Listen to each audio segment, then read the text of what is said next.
Fala galera, tudo bem? Aqui quem fala é Klinsmann, tô aqui com uma galera incrível do cenário internacional de Excel. Posso chamar já de meus amigos, não é a primeira vez que a gente já fala, já se conhece. Estão todos aqui na telinha, nos bastidores já, então vou fazer só essa introdução em português. Esse episódio vai ser totalmente em inglês, então espero que vocês consigam aproveitar as pessoas de peso que tem aqui. Vou fazer perguntas muito legais, a gente vai trocar bastante. E moving to English, just a quick intro in Portuguese. I have the pleasure of having here with me today, and it was quite a mission to get all the time zones together. And I thank you guys for having like Dim woke up like really early, Dim early, sorry, and Andrew is late at night, and Jean and me are okay, good times now, not any problem like too early or too late. So I'll have the pleasure to introduce you guys what I call as this episode is called the podium. Why? Because we got the world champion, the second place and the third place of the Microsoft Excel World Championship the last season, 2025. And yeah, without any particular order, I'll follow the podium order. So welcome, Dim. Yeah, thanks for having me. Yeah, thank you. Welcome, Andrew. Thank you. Pleasure to be here. Yeah, thank you. Willkommen, Jean. Hello, thanks for having me, and also thanks for having the best time slot. So for me, it's quite easy today. Yeah, yeah.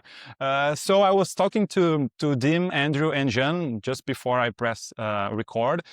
We call this as a podcast, but it's just like a casual conversation. I got some questions here, and just for order's sake, whenever I ask something, I'll follow the podium order. So Dim, Andrew, and then Jean.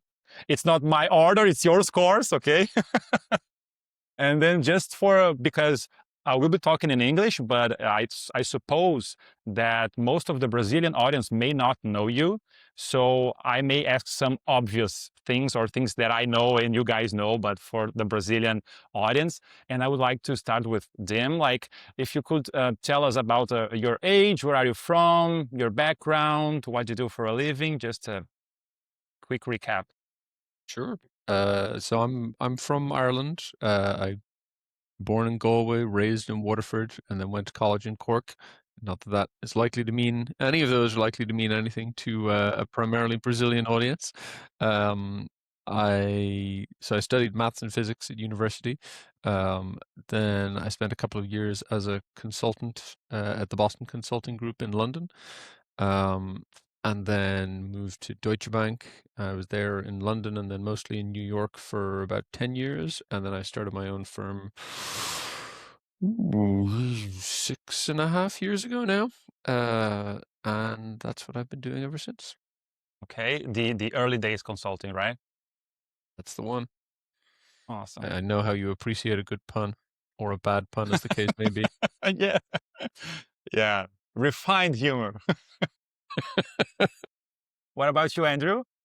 Yep. So I'm from Australia. I was born there. I grew up there.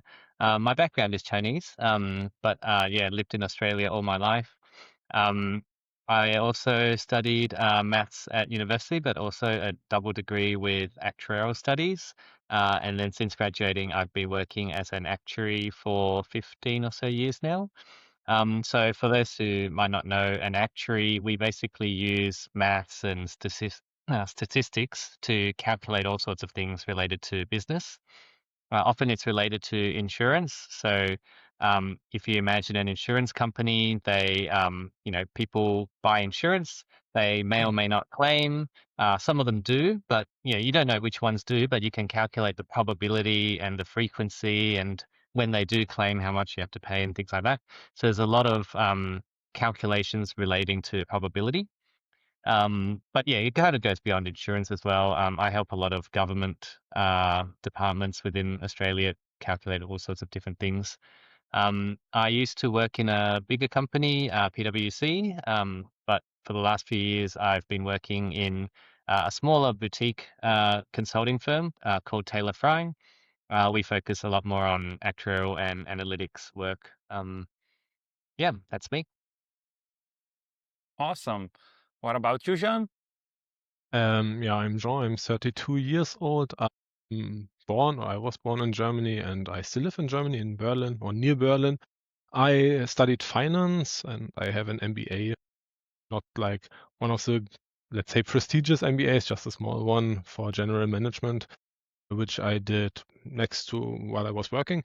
And I am working more or less for the German government, but yeah, we are the largest provider of swimming pools in Europe, and I work there as a process expert. And my focus right now is the project for the S4, so SAP S4. It's Mhm. ERP system, and we are migrating to the newer system, and that's my focus as a project lead for finance. Okay, awesome. And something interesting, of course, we'll talk about a lot about Excel, but I'll change the order of my questions depending on what we are talking at the moment. And one interesting thing is that, from my perspective, at least in Brazil, we don't have that Y-shaped career as we here it happens, whether in the Europe or at least in the US, where you start as like as in not normal, but there's a path, expected path for you to grow, and then you can split directions, whether you get like very technical or you get more to the management strategic part of companies. And do you guys still use Excel as your main time consuming thing at work or not anymore? Well, I'll jump because it's an easy one for me. Still do, always have. I have studiously avoided becoming a manager at any point in my career, and I think if I've made it this far, I probably will never have to. Yeah, I remain an individual producer. Okay. Andrew? I still do as well. I don't. Yeah, I guess. Yeah, I don't. Do as much coding and all the kind of ground up with spreadsheet building as I used to in the past. But definitely still very much a part of my day-to-day work. And I will go into like spreadsheets that other people have built, and Mhm. sometimes I might review it, sometimes I might change things myself. So I'm definitely still into the detail, but it is true that as I've gotten more senior, it's a little bit less than in the past. But yeah, I enjoy doing Excel work, obviously, so I'm not going to walk away from it. The nerdy stuff. Yeah. That's right. Yeah. So I'm not a senior. Well, technically I am, but I don't have like people working for me. And I've never really like probably done the same stuff as Tim and Andrew in Excel at work. I worked with Excel and I used it to automate stuff, but it's not that I've built like complicated models or anything. Like I'm also not good at the financial modeling part, right? So for me, it was always just automate stuff, get faster. And I still do that. So part of my job, which is not SAP focused, is also automation. So I still use Excel and other tools to automate. We have Power BI, stuff like that, but it's not that I use it as much as I would like to. Okay, that's interesting because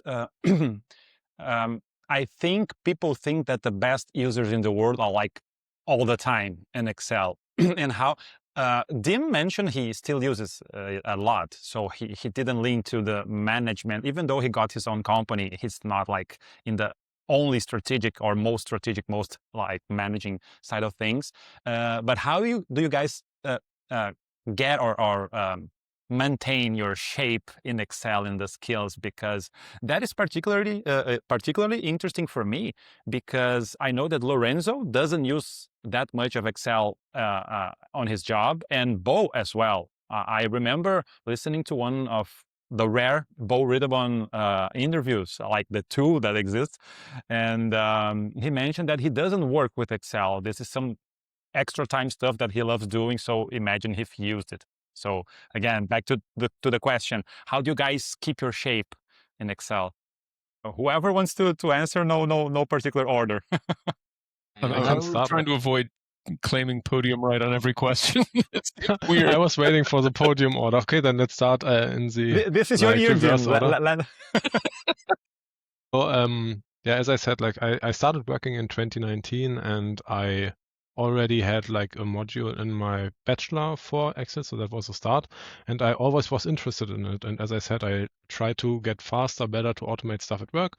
And pretty much like I I found the Excel World Championship through them more or less. So I saw a video from Oz where he was doing a challenge, and that was the whole path into it.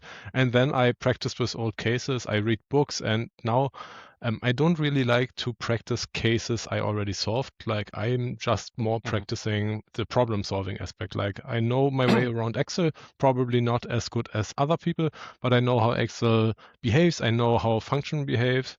And now it's just a problem solving aspect that I can understand the problem and get to a solution fast. That's my practice. Just before someone else answers, I have a particular question for Jean, because English is not your first language. Like me, my first language is Portuguese. Do you feel like it's harder for you because you still have, even though it's short, you have that delay, that latency between reading and understanding and maybe translating in German and then back to English? Do you feel that it's... Yeah, it really depends on the case. It really depends. Like some cases are easy and it's easy to understand and you have a difficult problem, but it's really clear what you have to do. But some cases it's not, and I'm really struggling with reading comprehension. Still, like I also struggle in German when I read. So it's just like probably like having the focus, staying on focus when I read it and not just skimming it. So I'm struggling with it, but I don't think it's really because of the English. It's just you are under time pressure. You have to read it quickly. You have to understand it quickly. And I usually just try to read faster and overread stuff. It can probably for people be difficult, but for me, like my understanding is quite good in English, so I understand the majority. I just can't speak properly, right? So I don't use English in my working, so I don't talk in English. That's why I sound funny, I say. But I understand the majority of things. Awesome. Now for the English-speaking ones. Yeah, I mean, work is where I learned a lot of my Excel skills in the first place. But once I started competing in the Excel competitions, like first the model off and then later FMWC, MEWC, the things I learned is probably more of the like problem solving, like there's things that are not financial modeling. So map cases and all sorts of weird things that we do. Yeah. Those are the things that I've learned in recent years.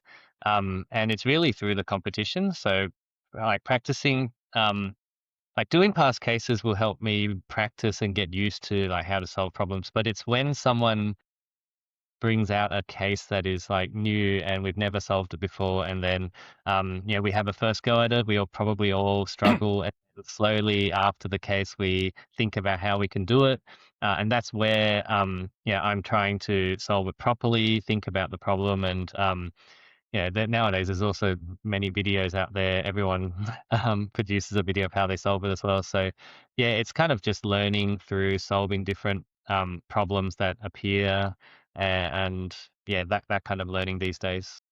Cool. Yeah, I'd say it's pretty similar for me. Part of the thing is, like, work and play Excel have mostly been quite different for me. Especially like my biggest kind of jobs at Deutsche Bank, which is kind of my longest stretch of my career, were a lot of Excel stuff, but like a lot of kind of VBA and automation and a lot of Power Query, like stuff that I would never use in a round. And like almost nothing that looks like kind of financial modeling, and obviously nothing at all that looks like, maps and mazes and all that jazz. I've had like very different cycles over the years for kind of how much and to some extent to how I'm practicing. So like, way back in the model off days, I mean, the first year I was going into it totally blind, but then, I spent, I guess, over the next couple of years, I did like a good bit of practice, like very kind of focused, like, okay, what are my gaps? What do I need to get better at? There weren't that many questions to work on, but I kind of was quite systematic about how I approached them. And then once I felt I had kind of grasped the basics, I didn't do that much for a good while after that. And then I guess once the sort of esports side of things had been going long enough that there was a sort of body of stuff, I probably did a bit more. But I think the combination of like the very active community on WhatsApp and the platform now, I mean, like I probably do more practice now than probably than ever, just because there are Okay. people who want to play games and want to talk about it. And like it's a lot easier to say like, oh, someone's organizing a game. Yeah, what the heck? Than it is to be like, okay, I need to practice. I'm gonna blah blah blah blah. I don't unless it's like right in the run up to Vegas. I wouldn't naturally do that. Whereas now it's like it's a random week in February and someone's playing a game. I'm like, yeah, why not? It's fun. Yeah. And regarding the when you guys like stop and study, what are you studying at the moment? If you're studying at the moment something like lambdas, those thunking, corkscrew, those terms that are like really deep, or what are you guys studying at the moment if you are studying any topic? I Now I'm always not learn studying something. anything. Sorry. Sorry. Sorry. I was like, right now I'm not studying anything. The beginning of the year, it's like, I was practicing leading up to Vegas, but yeah, after that big event, yeah, I haven't really done much. Okay. For me, I'm always learning something, but it's not always Excel related. So right now I'm trying to learn Python. Well, there's also Python and Excel, but I'm just interested in developing myself, like no matter in which direction it goes. And like Excel is not the biggest focus. So for me, it's Python right now. And I want to get better at using AI, but I don't know how to start. Cool. For me, I don't usually have a sort of study topic. Sometimes, if I have a quiet week when like the FMWC, the financial modeling, topic gets pre-released, I'll probably try and, work on that a little bit. But like for esports, there's nothing really like, I mean, sometimes the case author, but the same author can write totally different questions. I mean, I guess, when I did my like Lambda labs in the run up to Vegas, that was, I suppose you could think of that as like studying Lambdas, but other than that, I don't usually think of topics to work on in that way. Okay. And just because you mentioned, I don't remember the specific word, but I remember that Laender asked me to tell you guys, the three of you and the whole world watching, he's coming to designing cases for the World Championship. So he may go like real nuts now, if like he hadn't been already. I was going to say, if he's been holding back up to now, then we're in trouble. Yeah. And based on that, I think it's very interesting what Jean mentioned, that of course we're talking about Excel, but even the competition's not only about Excel. How do you guys weight like hard skills like Excel itself and soft skills like reading under pressure, breathing, while solving, stopping and thinking, debugging? How do you weigh like 50-50, 40-60? How do you see like the tech stuff like Excel itself against or versus the emotional intelligence and stuff like that for the competition? I don't know how to weight them. It feels kind of like if you don't meet a sort of threshold standard for holding it together under pressure, no amount of technical skills will save you. And then if you do, then you can, I guess, think about balancing them to some extent. But like, if you're just freaking out, and I've been there at times, then there's no saving you. Okay. Andrew? Yeah, I think that I'd agree with that.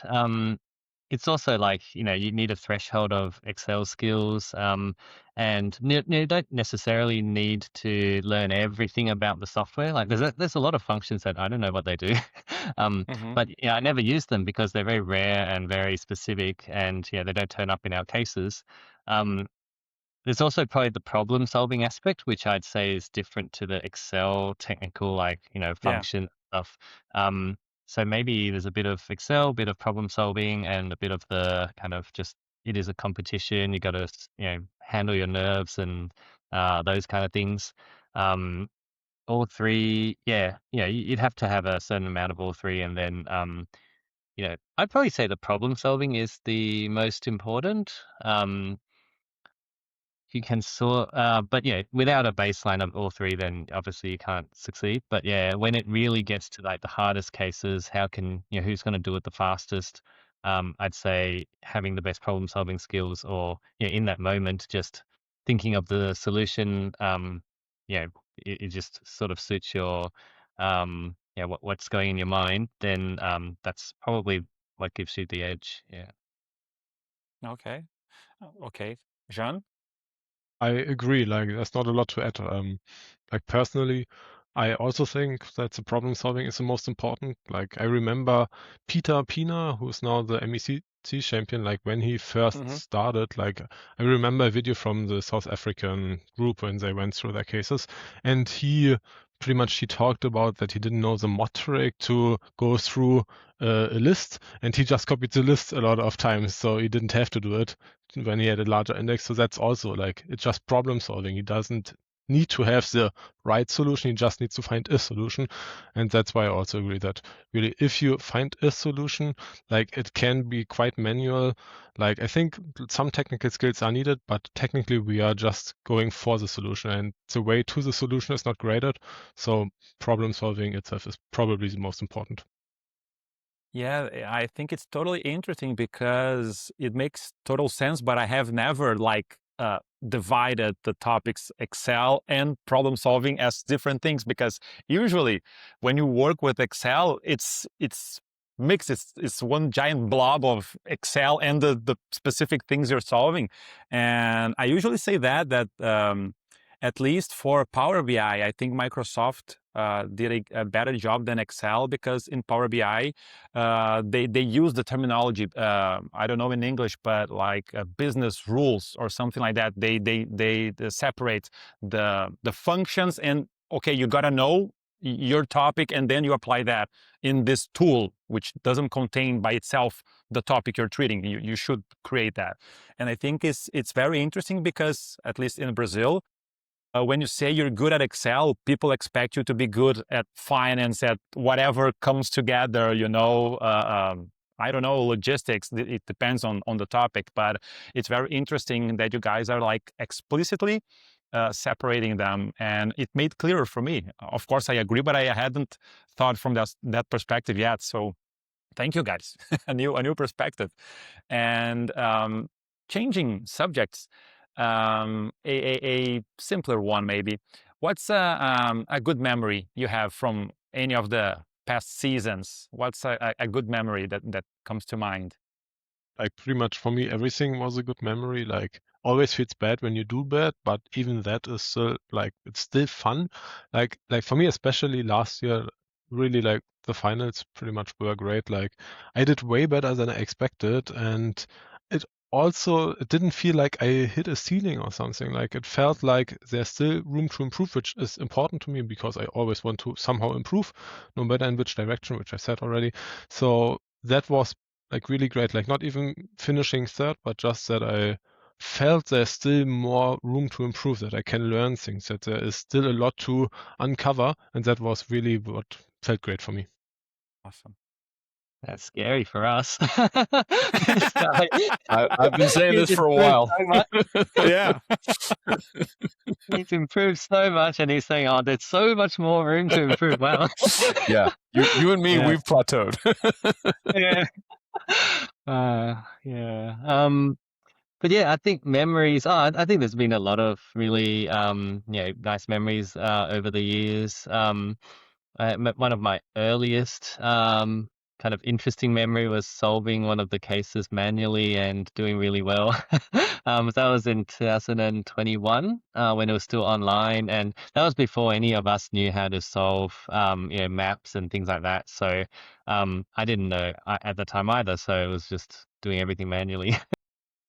nowadays, everyone is so much better at solving map cases, but yeah, it's kind of a different scene at the time. Another good memory is more kind of just the community aspect. So, every year the community is great. But in the year that I won in Vegas, like how everyone kind of stood up for me when I had technical issues, and yeah, just the kind of support I got in that moment, I thought was really nice. But yeah, every year there's lots of great events. The after party we went to was great this year as Yeah, well. So, yeah. awesome. Yeah, I mean, very much the same vibe for me. It's all good memories. Like just, being back to in-person events is such a joy. Yeah, I don't know. It's like it's the dinner at Brewdog on the opening night, or it's the after party in Utah. Amazing. Yeah, it's just all the hanging out with people. It's about a community. Excel is just an excuse for us to travel the world and meet people from different cultures. I was very happy this year. It's not that I wasn't happy in the other years, but this year I got to talk to Anup from India, to Daisuke from Japan. So I really think that this last season was the most like international one, or at least from my perspective, because well, it's based in the US, so most of the people are Americans in a sense because it's closer. But I really felt that this last year there was a lot of intercultural exchange and something like that. I felt that I felt great about that, and I have something to show you guys based on memories. Just let me share my screen. I think one particular person from the three of you will remember this more than the others, maybe. Just a second. Can you see my screen? Yep. What's this? This is 2024. We had a dinner, and I took this picture like I was sneakily like taking this picture because I remember Jean telling me, "Oh, we're gonna have dinner, and Dim will be there, and Andrew will be there." So Jean was already a star among stars, but he was in this I think like idol fan interaction, and he was very very happy to meet Andrew, and this is all of us. So we had this dinner, and I remember that Jean was so happy to be with all of us, and especially like sitting right beside Andrew. And look what happened. He was in the podium with Andrew the next year, so last season. So do you remember this, Jean? Of course, like I even remember what Andrew and I talked about, because I was quite unhappy with my performance in the semifinals. And like, of course, I know it's on a world stage and everyone is great there, but still, like, I was just not happy because my soft skills, like in that moment, at least that's what I felt. I got nervous and I drove into a wall and wasn't able to back out again. But we talked about it, and that helped me and gave me a new perspective. And in general, the whole dinner with all the people, it was great memory. And seeing this, I can remember everything. Yeah, I think this is very interesting because for us that have the opportunity to be there, it's all about the community. Of course, we like to like test ourselves and play Excel, and that's another interesting thing because Excel is a thing, but Excel eSports, everything that's sports related, has this whole different level of soft skills. Playing on stage is different. A lot of noise is very different from solving at home. So I think those other layers are still needed. And also it may differentiate like the best user, like pure user, to an esport champion, because it's different, totally different. And I remember that I'll stop sharing my screen. I remember that I created the origami case for the finals, and when they called me on stage, I had this whole speech like not studied, rehearsed, whatever. Yeah, in my head, and I didn't say a thing because the lighting and the interviewer, and I remember, okay, I didn't say a thing that I was planning to.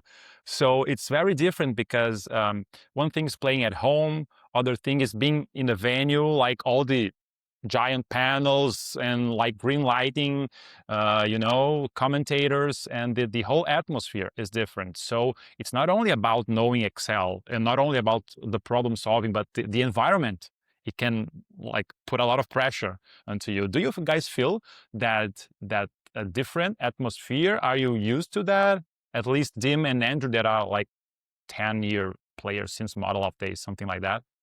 I mean, the live crowd is definitely a new experience. That's really just like the last couple of years, because Model Off was like closed door testing, even when it was in person. Am I used to it? No, definitely not.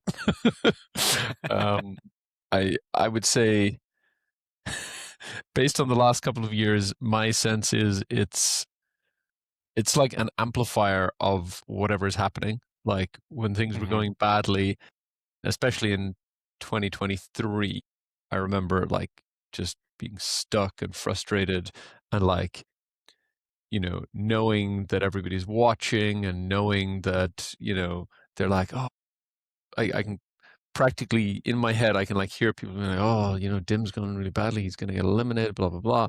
Okay. It's like you get into a real doom spiral. And then on the other hand, last year when it was going really well, and, I put in some answers and people yell and scream, and like, I don't know, I pull up robot or write some weird formula and people yell and scream, and it's like, yeah, it's going great. Woo.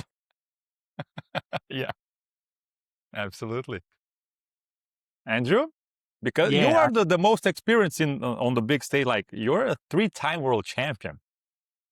yeah, I kind of. So again, it's only the last 3 years that is really like in person on the Vegas kind of stage. So it definitely feels different. And yeah, I still feel the nerves and stuff, especially like going straight into the semifinals. Yeah. It's I don't know, it feels like and because those are elimination as well, so there's always a little bit of fear, like if you don't start well, it's over in like 5 minutes, and like it kind of feels, and whoever is out 5 minutes, I kind of feel bad for that person, because it's a long effort for a lot of people to go over there, and I'm not saying I have to be in the finals or anything, but I just enjoy playing, and so but all I get to play 5 minutes is a bit sad, I feel. um, but yeah, I think just being on stage is definitely different to competing at home, and having everyone watching and yelling and stuff. Yeah, it took a bit of time for me to get a little bit more used to it. I still prefer competing in dead silence at home. But I think having been on stage a few times, I can manage it better than the first time I was there. Like it just we are given headphones. I put some music on and I try to just ignore everything as much as I can. Um, and yeah, I can probably do maybe 80% of that. But yeah, I think it's great to have that kind of atmosphere. But yes, it does. Yeah, it still affects us even though we've done it a few times. Okay. And does those headsets, those headphones, actually work with all the crowd and stuff, or not that much? Maybe 50 to 80, 70%. Yeah, you can definitely still hear things through the headphones, but I think sort of toning it down a little bit does still help. Yeah. Yeah. And Cool.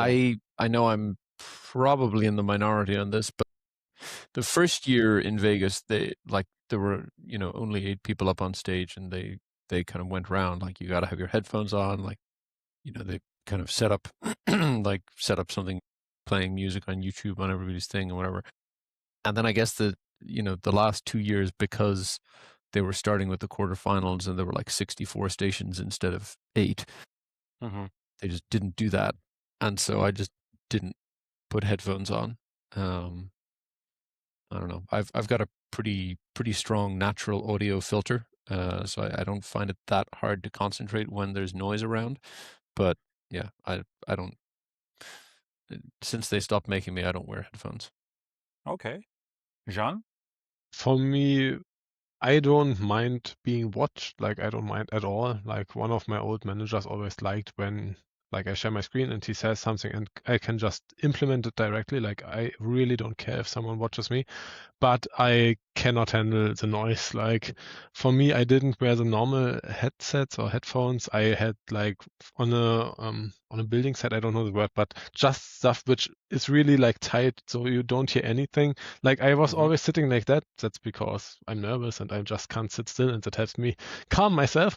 And everyone, or a lot of people, asked me if I listen to music, but I didn't. I need I need silence, and I can't listen to music if I'm really concentrating. I like everything I hear just puts me out of my flow, and I need silence. So that is for me the difficult part. But in general, when I was on stage, I did quite well. Like, at least last year and also the year before, like, I did good. And as I said, being watched is fine for me. Just if it would be silent, I think it would be better for me.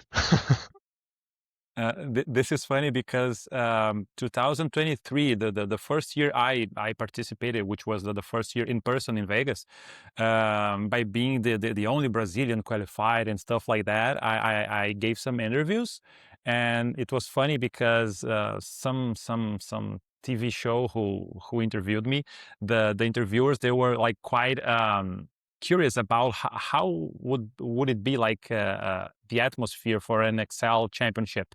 Would it be like tennis, that people like stay quiet, or would it be crowd, or is it like chess, is it like a mass of like a people screaming and shouting your name, or are they just like taking notes on the formulas you're using, So I think it's like a soccer game, a basketball game, more than a chess, competition from the audience and the crowd perspective.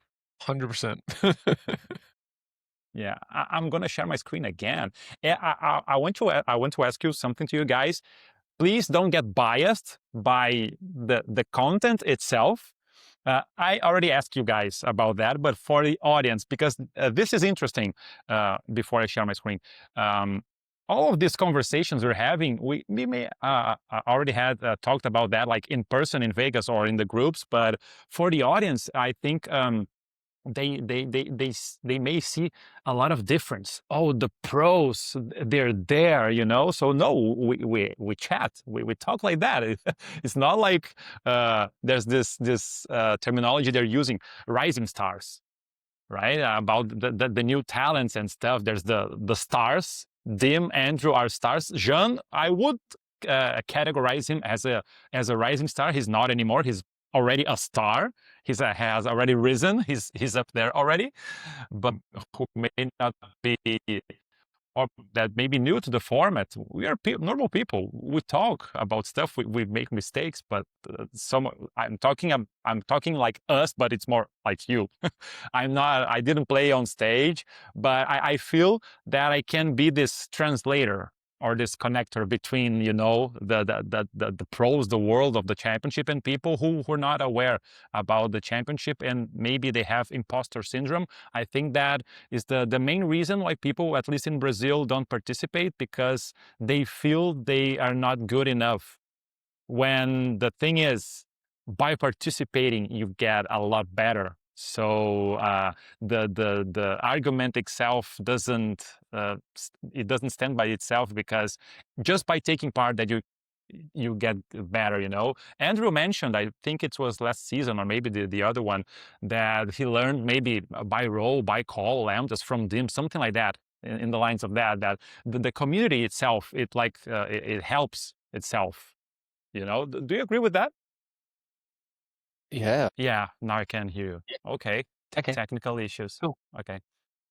So, but I couldn't hear your answer, and I don't remember what was my question. I think you were asking about like people not feeling good enough to take part and learning from the community. Yeah. So what's your answer? So I can hear now? Yeah, mine is definitely, I've learned a lot from, like, Dim's probably the one who's taught me the most, but, like, yeah, there's a big community these days and, yeah, there's a lot of videos out there. So, yeah, I have definitely learnt a lot from the community, but also, um, like, I don't think, anyone should feel like, they're not good enough to participate or things like that. Um, yeah, you don't have to, like, no one expects you to win the whole world championship in your first year. Like, you just participate, have fun, enjoy it. And yeah, and if you don't enjoy it, you don't have to continue. But like, if you do enjoy it and you think you're learning something, or, everyone might have a different reason to participate. Mhm. I don't see any problem with just giving it a go. And yeah, you can just use it as a learning tool if that's what works for you as well. Definitely, yeah, just practicing different types of problems is always a good thing that you can just develop your way of thinking about problems. And oh, I've never solved this type of problem before, but now having done this Road to Las Vegas case, I now can do that. So yeah, definitely don't feel afraid to participate because yeah, it's yeah, hopefully there's also some, level 1, 2, and 3, which gives you like some points to score as well. So, you'll probably, like, most people probably won't score 0, so don't worry about that. Yeah. Yeah, I mean, the number of people over the years who said to me, I guess more so about like Model Off and FMWC, but about both. Like, yeah, I'd really like to give that a go. I just need to like do some practice and get. To me, it seems so backward. Like, I got to Mhm. do some practice before I start doing the thing that will make me better. Like, no, just it's the other way around. Do it, and it will make you better. But I don't know. I've been yelling that into the void for years. Maybe people will listen. I don't know. Yeah. I agree. For me, well, I started in 2024 and I found out about the championship in November 23. Um, and I didn't participate in the first January round because I didn't feel ready. So I literally had this issue, as you said, like I felt like an imposter. And when I looked at, well, I was introduced with Dim's video, so I pretty much only knew one of the best people there is. So that probably didn't help my self-confidence, but I just started after the January round, so the February round was the first one. And as everyone else said, you improve with doing, right? If you just have it theoretically, you don't learn a lot, but if you just compete, if you do it, like, you get better. And it's not about the winning, at least not really, right? Not for everyone, I think. It's about participating, about having the community, learning stuff. It's just fun solving those problems, and there are a lot of creative problems. It really is impressive what people can get up with. And you also had this, the second notion of the people meeting their stars. So that was my my feeling in 2024 when I arrived and I met Andrew, I met Dim, and for me it's like I'm not like into a particular band or something, but I know that there are real groupies for Taylor Swift, for example, and that was how I felt. Like I meet my Taylor Swift pretty much, something like that, right? And I was so awkward. It was so weird, but it's just that I can completely relate to how people, or that people feel like that, but it's completely unnecessary. Like everyone is super nice and everyone is human and you can talk to them and everyone helps you. Everyone is just like, they're people, and that's the that's the whole point, right? And if you want to join, everyone will welcome you with open arms and you can learn a lot from the best of the best.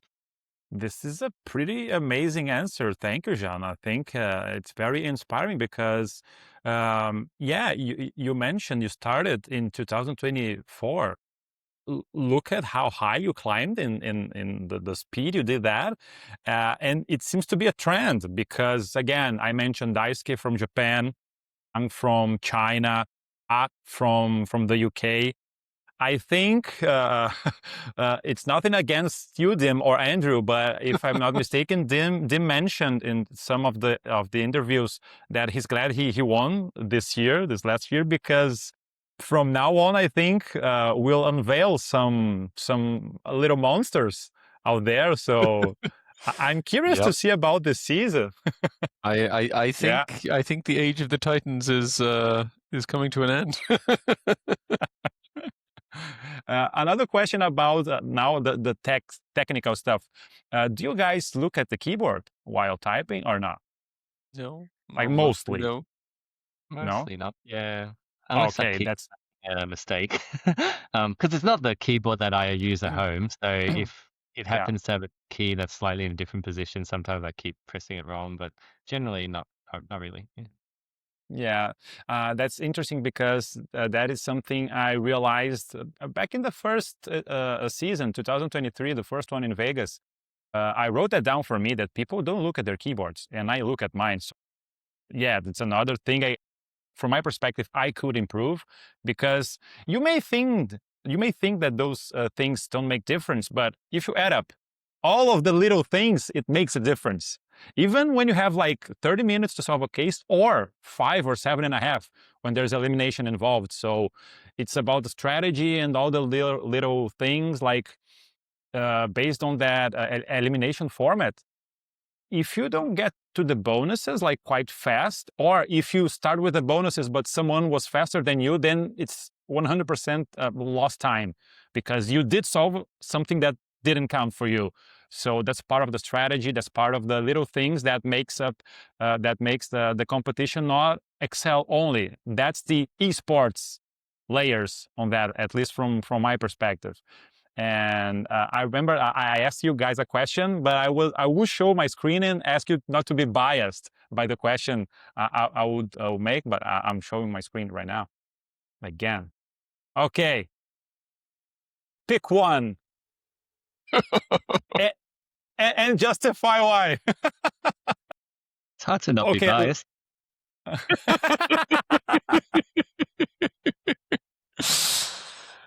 I pick origami. Okay. Why? Isometric chaos. To be honest, I can't decide. I like them both. Like isometric chaos was the one I got knocked out in 2024. I wasted time on bonuses because they were locked, and then we didn't have the platform, so I didn't see that it was locked. And well, both of them are great. Like they are intuitive to do, easy to understand, and hard to implement. At least they were. Isometric chaos is not anymore, I think. But yeah, great cases both. I can't decide. Yeah, my perspective, I agree with something that Jean mentioned before. As a foreign language speaker, like English is not my first language. So I remember when I started practicing, like using 2021 and 2022 cases, it was hard for me to understand what was being asked. So I think I may started a trend. I don't remember that existing. I may be wrong, of course. But before, specifically isometric chaos, I don't remember having like pictures question per question or something like that. Of course, levels 1, 2, and 3, they don't need usually pictures for that, but having that visual help helps a lot, at least from, it is good, but it's not all cases that can have that. Those are very geometrical spatial cases, so that helps to understand. And I remember Jim telling that in the finalist room right before going on stage, all the schemes, how easy it was to understand about the conditional formatting, and I put some effort into that because, again, from my perspective, and I see myself as someone from the community of esports gaming, not only as a competitor, but I understood the format, and for people playing and people watching at home, they should understand. Otherwise, it will be like 30 minutes of all tabbing screens, and people don't understand because even nowadays there's so many lambdas out there that people may know Excel, but they don't know what's your lambda. What does your lambda do? So it can get tricky for as an entertainment, a championship format to be engaging. So I always try whenever possible to use those visuals. I know it cannot be unbiased for you guys to to pick one, but yeah, I just mentioned that because Jean told about the studying and the foreign language, and I felt that, and I think because of that I started creating cases like that, like very colorful ones. But again, I think depending on the case, you kill like a whole bunch of things. Like in isometric chaos, all the 7 levels, they ask different things, quadrants or diagonals or whatever. So if people are prepared for that, if it appears again, it doesn't have, it will only like make the difference, the distance bigger between like newcomers and experienced people, because nowadays maze cases, people have lambdas for solving a maze with a click, and people who never see a maze, they don't even know how to start, you know. So I think now it's like a case designer speech here, it's getting trickier to create new stuff. Of course, people are very creative out there, and the tool itself, Excel itself, is getting like stronger and stronger. But I think it's a challenge for the case designers to come up with something like really like 100% original or something like that. And even origami, and then I will ask you like specifically about the origami case. I was concerned. I mentioned you guys after the case. I think that I was concerned that it will be too easy for the finals, because as Jean mentioned, it's a tricky a place to be to design a case, even more for the finals, where the show is happening. You don't want to have someone like solving a case in 15 minutes where it's supposed to be solved in 40, you know. So what do you guys think about like how should a finals case be, or this last like on stage part of the championship be? I thought it turned out really well this year. I think it's really hard to get it so perfect, but like, yeah, we had, let's say, start with origami. It was a case that, firstly, it was easy to understand what's like being asked of us, like short instructions, but visually easy to understand, and also for the audience, they can see, oh yes, I fold paper this way, that way, that way. Like I think it was great for you know, kind of observer for the audience as well, and also just the span of marks that we got. Like we've got Dim, who finished a few minutes early, and everyone else still made a lot of good progress. So it's not like all of us struggled and couldn't get past level 3. But then it's hard to get that perfect. Like, like you said, you weren't sure if it was too easy or too hard. Some of that is because on stage, we're dealing with all the other pressure and the nerves and things like that. And so that might not have been our smoothest run ever. Like if we got a perfect kind of conditions, no one talking to us and everything, maybe we could have done it even faster and actually solved it in 20 or so minutes. But then how do you plan for that? Like as a case author, I think it's I can imagine it's really hard for you guys. But I think origami turned out really well. The puzzle case that Harry wrote also turned out really well, because again, we have some people who finished, and also just flashing up the whole screen like here's a painting, like it's just spectacle. So I'd say last year, probably a bit of good judgment from you authors, and also a bit of just luck, and it all turned out well. But it's tricky. Yeah. Yeah, I agree. It's tricky. I think it it depends on what risk you're most afraid of. Like Andrew and I have had this, not you, Andrew, but Andrew Grigalonovich and I have had this conversation a few times over the years, because I've told him a number of times I think he makes the finals cases too hard.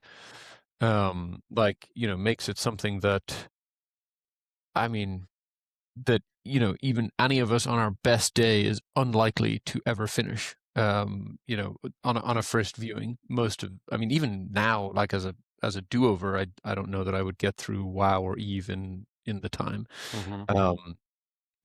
And I think for him, it was always this kind of fear of like, well, what if 3 people finished early, or what if it was only decided on time, or whatever. And that is a risk, but I think, like, to me, that the winning scores in Vegas the previous 2 years were like below 50%, and it's not, it's not because, well, I'm a 100% player and Andrew's a 50% player. Like, it's just the cases were really hard.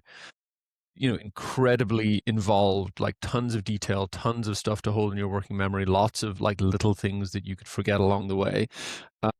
And I don't know, for me, it's like, it's a couple of things. One is it's much more compelling viewing when there is actually the possibility that someone's going to finish. That's one thing. Second thing is, I think you really want to avoid a situation where there's a sort of difficulty wall at some point. And like that was a thing with, especially with WoW, because, and I said to Andrew, like, it's good to experiment with the format. I think the learning from WoW was a single path, in that when you had to kind of solve level 1 to do level 2, you had to solve level 2 to do level 3 and so on. And like, I think a single path is not the way to do it in future, because it meant that everyone was in the same place, and everyone who got that far hit level 5, which was much harder than anything that came before, and just hit a wall and didn't get any further. I think Michael and Andrew hit it with like 15-20 minutes to spare. I hit it with like 5-10 minutes to spare, but like none of us got it done, and so it stops differentiating at that point, which is not good. Yeah.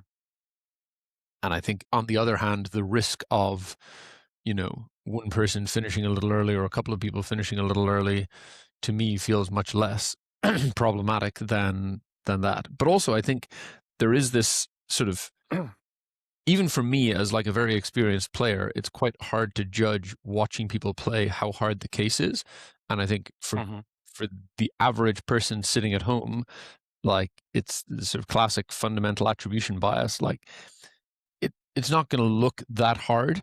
And so if it's like, oh, these are the best people in the world and they can't even get halfway through, like it makes the whole thing seem less impressive, as opposed to like, wow, these guys are smashing this thing, which I think is more like, I think that's more the vibe you want to go for.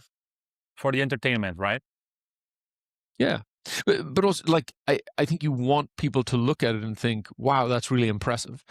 And if what you see is people just stuck, that doesn't seem impressive. Like, there's no, people don't kind of look at it and think, oh yeah, I mean, that guy's stuck, but this is obviously a really hard problem, and blah blah blah. It's just like, oh, he's stuck. Well, aren't these the best people in the world? I don't know. Yeah. I think it seems more wow when people are moving. Finishing like with 5 minutes, stuff like that, right? Hypothetically, yeah. Jean. Well, yeah, I agree. I also think if someone is able to do something way faster than I am, so he deserves to win, right? So winning by time instead of only points is not a bad thing. At least I don't think so. One thing I'm not sure about is I think I finished level 6 as like first, and I had like 15 minutes or something left. I don't know exactly, but don't quote me on that. But I think I had like 15 minutes for level 7, and I just couldn't get it to work, right? Because, well, I fucked up, whatever. But in the end, if I would have finished it, I pretty much had one bonus left, I think, and afterwards I would have been done, but I couldn't finish because the bonus were locked. So if that would happen, I don't know how that is viewed or is as a viewing experience, because someone is finished, but it's not sure if he wins because someone else has higher point possibility. I think you know what I mean. So I don't know how that would be as a viewing experience, but we didn't have that, so it's fine. Yeah, although I mean, I feel like there was that a bit in the in our semifinal, and also in the MECC teams final. Like, for me, Vegas this year was an argument against bonus lockouts, because in the semifinal there were like 5 different people who like didn't score everything, but did score as much as they could. And it's like, well, you scored all the available points and all the remaining bonuses are locked out. And so they weren't done, but there was nothing to do but get up and go off the stage, which that to me is not great. And like in the MECC teams final, like literally in the first 30 to 45 seconds, the first 3 bonuses were locked out, and that was it decided. Like, Arizona got as much as they could still score done with 10 minutes to go, and all they could do was go sit and watch and wait to see if Inska would catch them up, which they did, because they had got in a few bonuses quickly, and so they had a higher ceiling. And like, good for them. They Innscoot solved more and like they were quick on the bonuses and that was the game and they played the game and they won. But I think it's a shame if, a 30-minute challenge is decided in the first 30 to 45 seconds on sprint. So I saw it for some of the European Open rules that they've put out now. They've specified no bonus lockouts. I'm hoping that will be more the norm because I don't think that's the right way to do it. What do you think, Andrew, about the bonus lockouts? And Yeah, I agree. Definitely, it's you want to see overall, the person who's solved most of the case or done the most like work and kind of best performance overall on the night become the winner. And yes, it can be based on time, like overall you're faster than someone else, so you've done better. But definitely it looks weird to have just sealed the win in 30 seconds because and at that time you don't even know, but like maybe let's say the case was really easy. So I just straight away I was faster to type some numbers on my keyboard, and so I got the bonus, and let's say someone else didn't. And then we all just finish after 15, 20, 25 minutes, and so everyone gets full marks, but I win based on that, first 30 seconds of typing faster. Like, that's not a nice way to award the World Championships to someone. So I think at the moment, there's a lot of different rules in place. There's like eliminations, there's bonuses and so on, and they're all spicing up the challenge a bit. But then sometimes it's good to think from an audience perspective who, they would know less about this as well. And what would their reaction be when they see certain things? Like they see, oh, that's happened. And like sometimes, if we just put ourselves in their shoes and think like, what would be the reaction on YouTube or on ESPN, that can sometimes help guide these decisions, I think.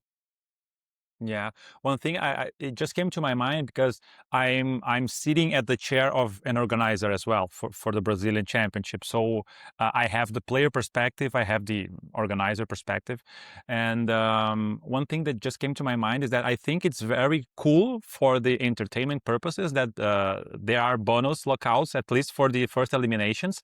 But the idea I just thought of right now is that when we reach the final half, like the top 6 from the 12 players, then the bonus are available again. Because I think it should be some sort of strategy at the beginning for you to make your score as fast as possible. But when you reach that plateau where half of the players, like the top 6, are just among them, then the bonus became available again. Because then there's a strategy for you to lock them at the beginning. I don't know. And I'm not the world champion organizer, but just thinking that I think it's cool to have that mechanic of locking out the bonuses, but it's not cool to have like a score locked based on the first 2 minutes, choices. Because after that, it could happen, Jean mentioned, okay, I solved everything that was available, and I'm just hoping that Dim or Andrew doesn't solve anything else than level 7 or half level 7, because otherwise I cannot do anything about it. Yeah, it's interesting, that idea. I'm actually thinking like if you don't lock them out at all, you are still Okay. giving the people a choice of, do I solve level 1 or 2, or do I Yeah. try and do bonus 1 or 2? As long as the bonuses are not super easy, like the ones where you just Yeah. count the most of something, like you just do that very quickly. But if it's actually like a slightly different problem to solve, and we might still be using the same data, but kind of approaching a different way, then it still takes effort. Like it might take you 2 minutes to solve a bonus. It might Yeah. take you 5 minutes to solve a level. You don't know which one, and so at the point of almost elimination, you might think, oh, the level is too far away. Like next level is too far away. I'm going to try and go for the bonus, and like there's still that sort of decision making that can happen without any lockouts. Yeah. But it does depend on the nature of the bonuses being not just like Yeah. give it to you for free if you've already done something else kind of bonuses. Yeah. Yeah. Good. Yeah, Well, I think the origami bonuses worked well that way because it was all kind of, A, they were independent, and B, none of them were kind of trivial. They changed them. It was easier on the finals than the file ascendant. But okay. Director's And cut. again, yeah, and I mentioned that I was concerned that the origami case would be too easy for the top 12 players in the world, and I had some ideas, and I asked if it was possible to change like level 7, but they mentioned, man, everything's already set up. So I was just hoping that, you know, there were no like 20 minutes solved with half of the time just watching. I think it turned out pretty good. It was new to the format, to having someone solving everything with time to spare, you know. So I think it was really cool. And I want to move. We're reaching our time threshold based on your time. I want to respect the time we reserved for this. But here in the podcast, I have this block called if else, the if else block. And for those at home who doesn't know the terminology, in Excel or in programming, in Excel we have the if function, where you test something, and depending on that answer, whether you go left or right. So from this perspective here in our conversation, I would like you guys to share with us something that happened in your life, personal life, professional life, where you had to choose something. What was the decision process behind a choice? Let's say, should I accept that job or not? Should I move countries? Whatever. What can you share with us from your, experiences, that a particular moment where you had two different directions, and why did you pick one over the other? It doesn't need to be about Excel. That's just the connecting point. Oh, well, technically life is not like if else, it's more like a switch or an ifs, right? So you have like a lot of options. So, but in my case, let's just, like, I was thinking, like, it's difficult to pinpoint one like specific situation, but you mentioned jobs, right? And I was working, like, where I'm also currently working, and I was thinking, like, I was in financial reporting there. I wasn't a process expert, and I wanted to do something different. I wanted to earn more money. So I decided to leave the company, and I got offered a different position where I'm still in, or I get part of the leadership team, but I have no people working for me. So I have no, I can't say it in English, but I have no people working for me. So, and I accepted that because I thought there's a lot to learn and I can grow from that. And it was probably the right decision because I still had enough time to also develop other skills, for example, this Excel part, which I might not have done if I had a completely new job and I needed to get to know the company, get to know the people, like a lot of different or a lot of things change when you change your company. So that was one thing. If I would have accepted a different job, I probably wouldn't be on this podcast right now. Okay. Yeah, deep questions. Yeah. If else, like, I think, I've had decisions like, towards the end of my university, that I made a decision to study one more year in uni just to do an honors year, and rather than start work straight away. And so I deferred work for a year, things like that. Um, and later I moved to the UK for a short while and then decided to come back. And when I came back, I went with a different company and things like that. So definitely there have been life decisions. I think it's part of my decision making is I'm a religious person, so I'm Christian. I believe in God, and so I do pray about things. And I think it also helps me think about, like, oh, why do I do things? Like, what's my motive behind it? Like, what's your reasoning for choosing one way or the other? And sometimes that helps.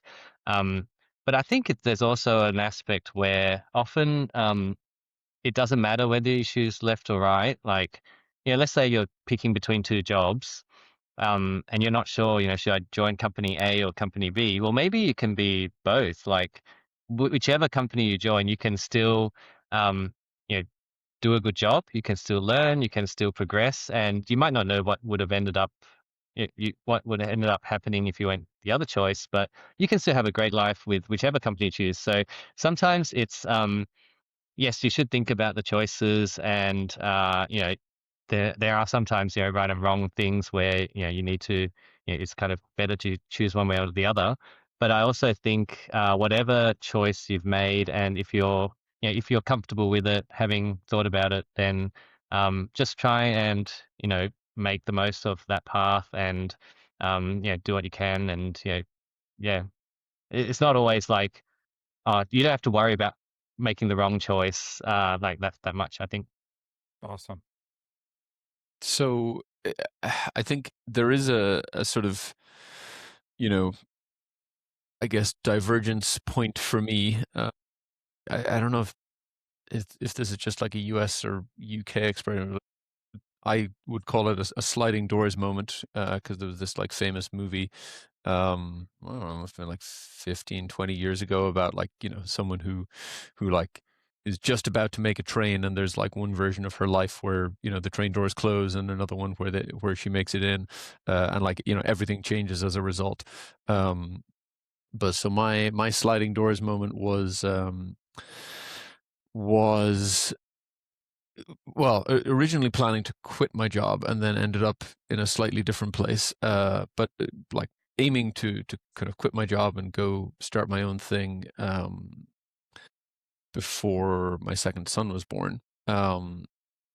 And it was kind of very much the diverging path for me, because like I went to quit, got a surprisingly open-minded reception to, my motivation. Like, I worked in an investment bank at the time, and I was very used to seeing someone would go to quit, and either they would end up quitting, or they would end up, getting paid a bunch more to stay.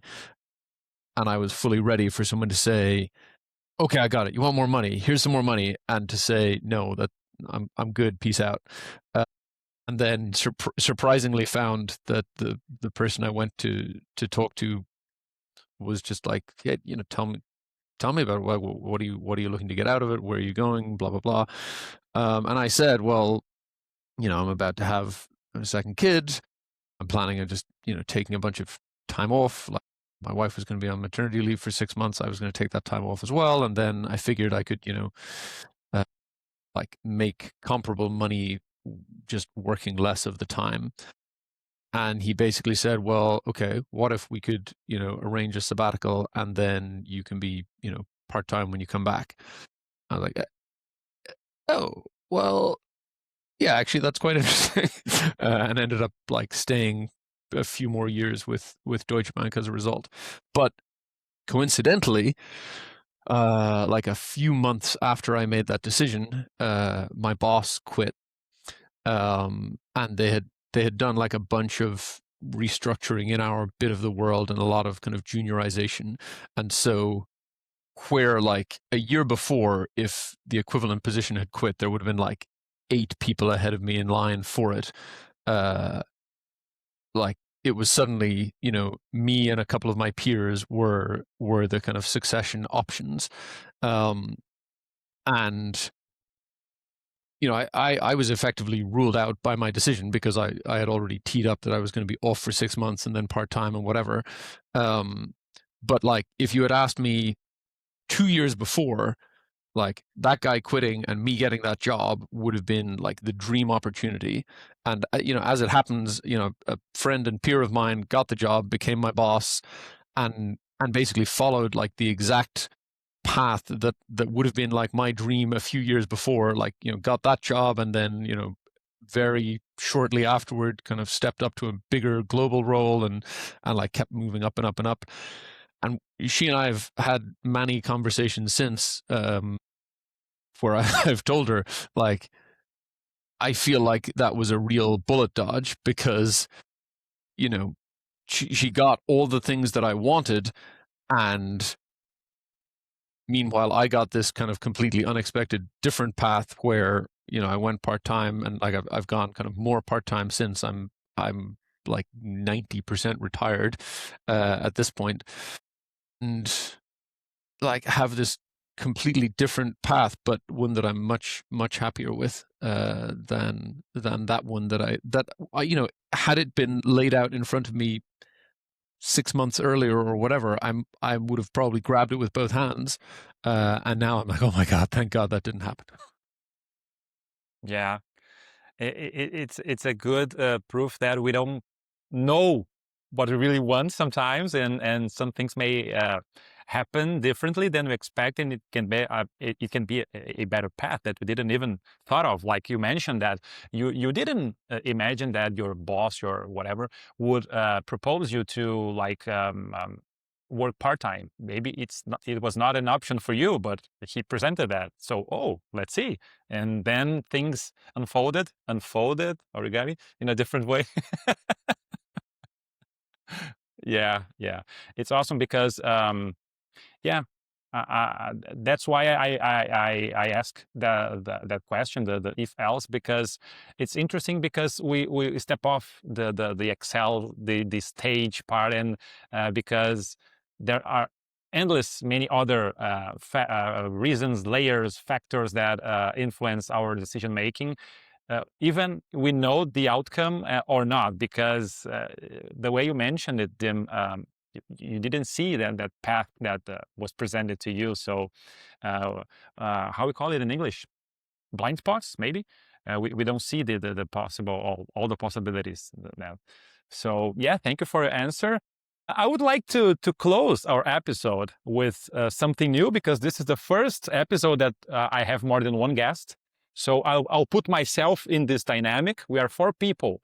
I'll write down a sort by with our names. I would like to each of us ask something to one, to other of us. Just Dim, Andrew, Jean, me. You will not see, but I'm doing a sort by in a rand array.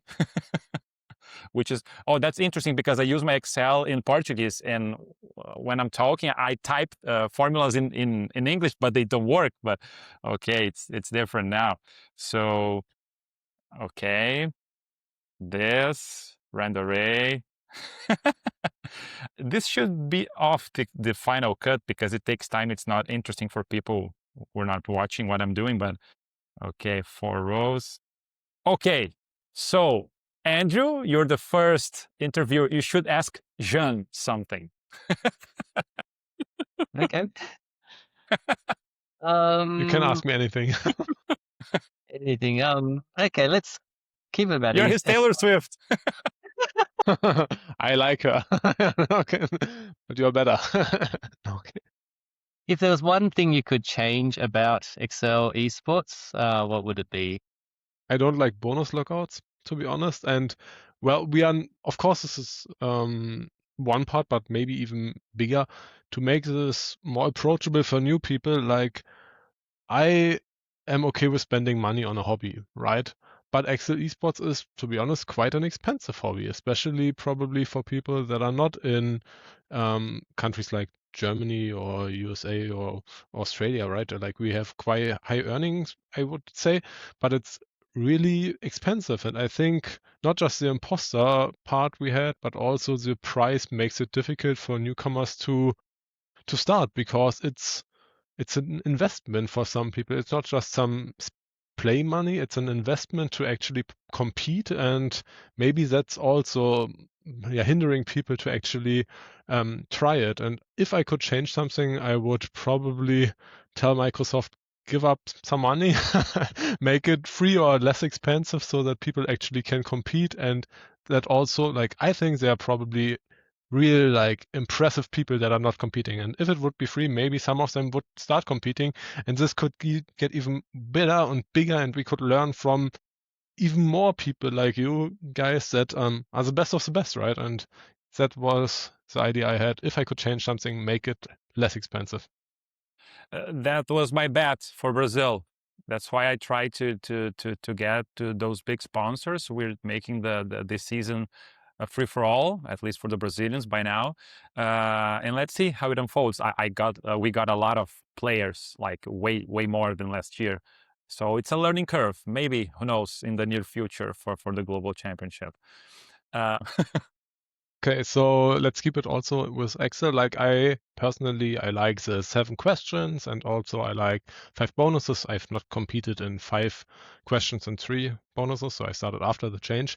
And now we also have coming the European Open, where they want to actually try some new game modes. But what would be your game mode? Which would you really like to see on the big stage? Ooh. Mhm.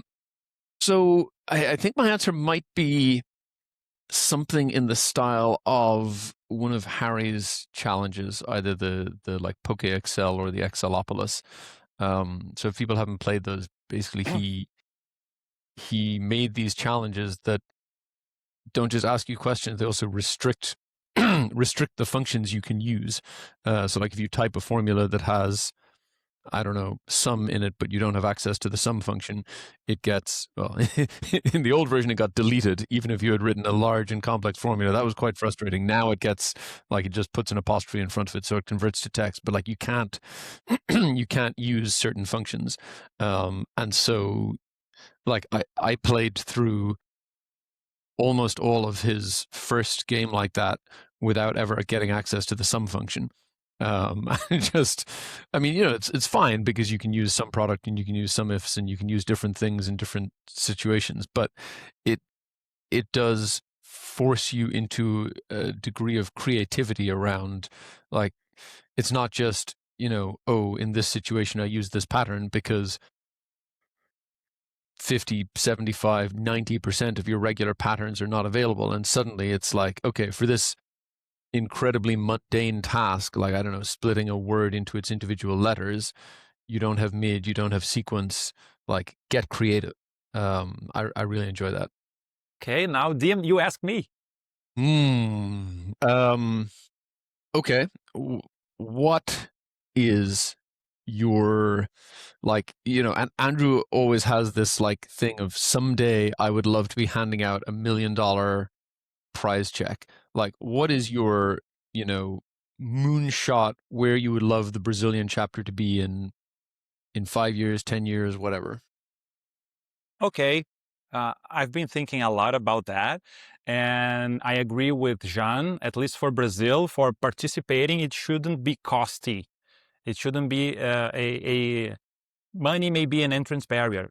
So eventually, with time and people knowing the format, I hope we get enough sponsors and enough, I don't know, media space, something like that, so people know the format, and we can use, at least in Brazil, as an actual learning tool, like getting in touch with universities, maybe, I don't know, using the format or something similar to it at some literal Excel tests.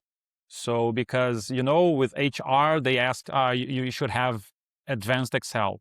They don't even know what advanced means, so what is that? So I think it can be very beneficial.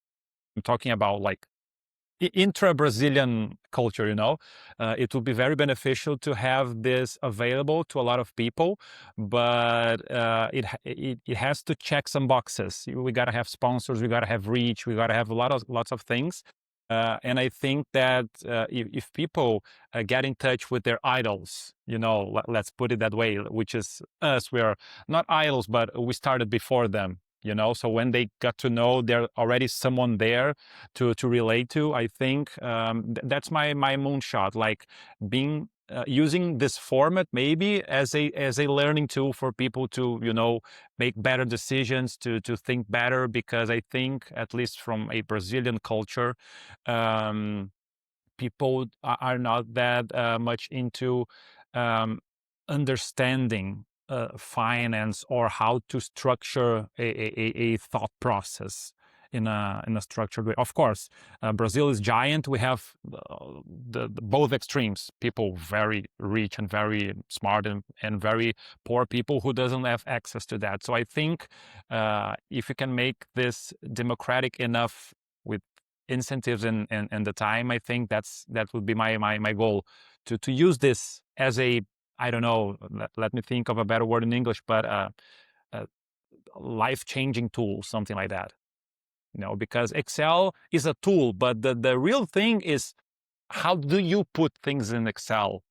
Excel won't save your life, but the way you can get better by using this very tool is what makes you or allows you to move forward in your life. So yeah, out of the blue, that will be the answer. Yeah. Thanks for the question. And now, to finish the loop, I should ask Andrew something so we can wrap things up. And my question, Andrew, is that you mentioned that you have a Chinese background. Your family, you were born in Australia? Yeah, in Australia.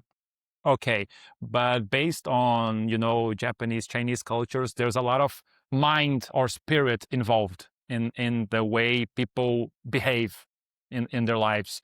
How do you, or what do you do for the mind and also for the body? How do you handle that? Because at least from a Brazilian or my perspective, when I think about Japan or China, they have things that I don't see in Brazil. That spirit, that strong-minded reason, the purpose. How do you balance that? What do you do? Yeah, okay. I guess mind, body, spirit things. The spiritual side. So like I mentioned a bit earlier, I'm a Christian, so I think that's how I try to make decisions, or I try to, like, what I do. I try to do things that bring glory to God, and is like, for example, let's just use Excel as an example. Yes, I find it fun. It's a great community and so on, but from a spiritual perspective, it's kind of like God has created me with a certain set of skills that are quite unique. Then I think this is a great way to just use my skills, and also, on the way, as I compete, as I use my skills, oh, actually, I've managed to help people. Like, some people later on, they came and told me, "Oh, hey, you inspired me to, get better at Excel and stuff." And that's not something I expected to do, when I first competed, but just kind of, making the most of what I've been given to, to do my thing, and actually that can have, flow-on effects that are beyond what I would have imagined myself from kind of just my own thinking about it. So I think, I guess it kind of just guides my mindset a bit. And that's probably the main aspect of how it influences just me competing in Excel, and kind of like life decisions. I'll just try and think about it, and but also um, like, I guess prayer is part of my Christian life, and so um, it's not like I pray about something and then words get written in the air and I know what to do. It's not That's not how it works. Yeah. But it's kind of my communication with God, and then you sort of feel like, okay, this is the way to do things, or something like that. But yeah, body wise, I should probably do more exercise than I currently do. That's probably something I should work on. But yeah, I think I guess, kind of just to wrap it up, there's probably more than what you originally see about about the event, or about whatever you do. There's probably, like, you might be just doing your job and you're thinking, oh, this is just my job, but there's probably other things which you didn't imagine when you're actually doing the job. Like, how does your you could just be doing an accounting job, for example, and you might just think of it as, this is my job, I need to earn a living, but actually, how does it flow on to helping the company be robust and not collapse, and things like that. It can have a lot of different flow-on effects onto society. So there's a lot more to what we do than what we might originally think. I don't know if that fully answered your question, but yeah. No, you did. Yeah. So, did you guys like the conversation? It's not a formal podcast. It's just us talking. I Yeah. liked it. Good. Good, yeah. Okay. Awesome.